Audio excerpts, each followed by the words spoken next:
mula doon sa committee level hanggang sa bicameral conference committee. Kaya nga sabi namin sa makabayan, dapat transparent ito at nakikita ng tao bayan para wala itong pagdududa. At hindi ito minamadali, no? Sundin talaga yung proseso kung paano nag-apruba ng bill o ng batas. So ang General Appropriations Act ay isang proseso o bill yan na dumadaan niya sa first, second, and third reading and ratification, no? Bicameral tapos ratification. Kaya tingin natin may mga na-violate dun sa proseso kasi dati-rati naman kasi hindi naman nangyayari yung second and third reading sa isang araw, no? Sa mga nakaraan bago kay Duterte, no, ay pagkatapos ng second reading magkakaroon na ng recess, tapos pag-aaralan yung mga amyenda ng mga kongresista o ng mga senador doon sa kanilang version. Tapos pagkatapos nun ay ito third reading na pagbalik sa Kongreso. So hindi nangyayari yun. No, minamadali itong pagpasa ng General Appropriations Bill. Kaya nangyayari itong mga ano bang klaseng pagkakamali ito, no? So hindi ito simpleng error lang na kailangan bago ma-ratify ito ay kumpleto na, no? So yun yung dapat na naging resulta. Ngayon yung fill in the blanks na yan, di natin alam kung saan nangyari yan, no? So di kami privy, di namin alam kung saan yan ba ay nangyari after the ratification. Na sana naman hindi ganon, no? O yan ba yung nangyari kung nasa nasa executive na at pipirmahan na ni Marcos. Ano po next move na lang po ng makabayan? Kasi yun nga po may nag-file na po ng petition sa are you considering this bill? Well, pinag-aaralan pa rin naman natin, kasi hindi nga ganun kadali. Actually, ang bottom issue kasi dito, hindi kasi transparent sa bicameral, di ba? Yun naman yung aming mga nakaraan na sinasabi sa makabayan. We should be transparent and accountable doon sa every process ng budget. Kasi sabi nga, kailangan alam ng taong bayan yung every step dyan. At yun ang hindi nagawa eh. So sa portion na yon sa bicameral, suddenly meron na tayong GAA. Suddenly, ito na yung mga natin. Na hindi rin naman yon yung pinag-usapan na hearing, etc. ng mga nakaraan. So, there is this chamber na nag-decide na ganito yung mga changes o mga pagbabago. So, up to the last minute nga ang nakuha namin sa GAA. 'di ba? Made na agad, parang ganyan. Ilang minuto bago i-ratify, doon pa lang namin nakukuha yung actual na document. So yon, kung sa mga next move, actually we are enjoining all kasi this is a ito ay duty natin. Duty bound tayo kasi tayo namang lahat ay kinukuhanan ng taxes eh. Kumbaga, tayo lahat may stake dito sa budget ng 2025 at tayong lahat may karapatan na magtanong, mag-alam at gumawa ng aksyon para nang sa ganon malaman natin kung ano ang ginagawa sa budget ng taong bayan. The possibility that these moves are part of a broader scheme to undermine President Marcos and position VP Sara for an eventual takeover. Well, who are the persons in behind the filing of certiorari ba yung final nila sa Supreme Court? Vic Rodriguez. No, Vic Rodriguez. So they're you can blame Mendoza, Benito Ching, Redemberto Villanueva, Roseler de la Peña, Santos Catubay, Dominic Solis. Okay, so you cannot blame some members who may see this as political maneuvering because the people behind this filing of certiorari, I guess, before the Supreme Court are all well connected and publicly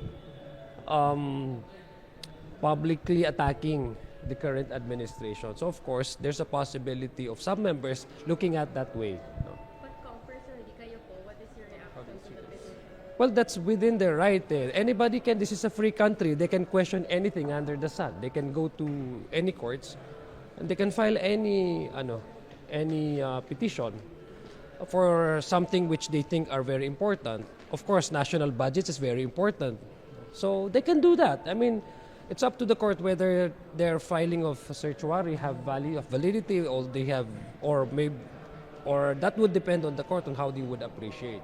Pero they're as member filing. of APRO committee, may nakita ba kayong mali o naninindigan kayong tama? I still believe that it has gone through a process where both the members of all the members of the Appropriations Committee on both chambers, the Senate and the House, have meticulously discussed provisions and line items in the budget na before they can reconcile some of the conflicting versions, line items, and approve it, with the intention that the agenda of this current administration, with all the budget passed by each of the line agencies, would be satisfactorily allocated para ma-implement ang mga tamang programa. And that's how I look at it. Sir, do you agree with assessments po na baka gusto nilang ma-declare na unconstitutional yung para mag-revert sa 2024 budget and therefore kung A lot of things are available for anybody who questions the GAA. So they can use any kind of reasons. But again, it will be the courts kung how they would appreciate. It will boils down to the issue of merits. Now whether it would be unconstitutional, I don't see, if you're asking me about constitutionality of the so sabi ko nga, the process has been fully complied with. The processes that went through, it's the regular annual budgeting process. So I think the content that what they're raising is the content of the budget. So it's I don't see any unconstitutional provisions within the GAA. Again, it's not for me to decide, it's the court. So that would depend on how they will package or they will frame or they will angle their argument before the courts, whether they have valid merits of the questions that they have submitted to the Supreme Court. Pero nilabag na yung right to health under Constitution. What? Nung tinanggal yung, hindi binigyan ng pondo yung PhilHealth. It's not really a tinanggalan ng pondo, it's a subsidy. The PhilHealth is it's a government-owned corporation. So they technically, the PhilHealth is technically a income-generating agency. So it's a wrong nomenclature to say na ito ay budget binibigay annually. It's a subsidy of the government. Now, PhilHealth, admittedly, no less than by the president of PhilHealth, President Mandy, said na they have more than enough money to go through the regular, programs. In fact, sabi nga nila, confidently during our hearing, I think 2 weeks ago, last week ba yun, that they can even expand the coverage of their program. In fact, during the previous hearing, most of our discussion rested on how they can expand with the assumption that they have the money to do so, not so much on whether they need more budget on these certain programs that they implement. So it's a wrong way of angling it to say na tinanggalan sila ng budget. It's a subsidy which basically depends on how much money does PhilHealth have. More than 700 billion pesos, and they have invested also a quite portion of their funding based on the IRA ng Universal Health Coverage na po pwede pang mag-generate ito na additional revenue for PhilHealth. So, it's not tayo ang nagbibigay ng pera sa PhilHealth, tayo lahat ng contributors. Oo, yung hinihingi nila na additional, it's a subsidy. So I don't think walang perang PhilHealth, nagsabi na nga sila. So it's a wrong way of looking at things, as so far as the budget of PhilHealth is concerned. How would we make yung Bicam process more transparent? I'm sorry? How would we make the Bicam process more transparent pagdating sa budget? Kasi ayun ang sinasabi ng mga critics na medyo opaque na raw yung process na nag-act na raw as third Congress yung bicameral conference committee. Well, ang daming ding mga gustong may mga possible reforms in the bicameral conference. I mean, ako personally, I would think that the bicameral conference would be as accessible to the public as during the budget hearing that we do here in the House of Representatives. Why can't we do that?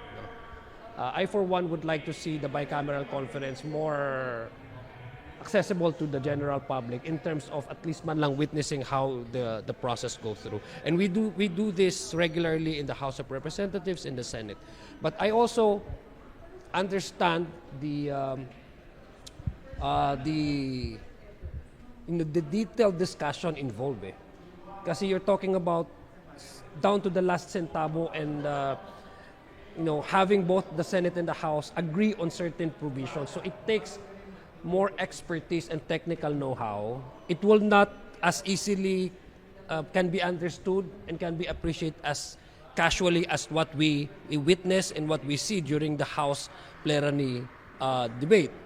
No? Mostly may mga tanong kasi sa budget hearing sa House na medyo it's more of like a parochial and political or national issues or political issues. But when you go to the Bicam, it's more of technical discussions.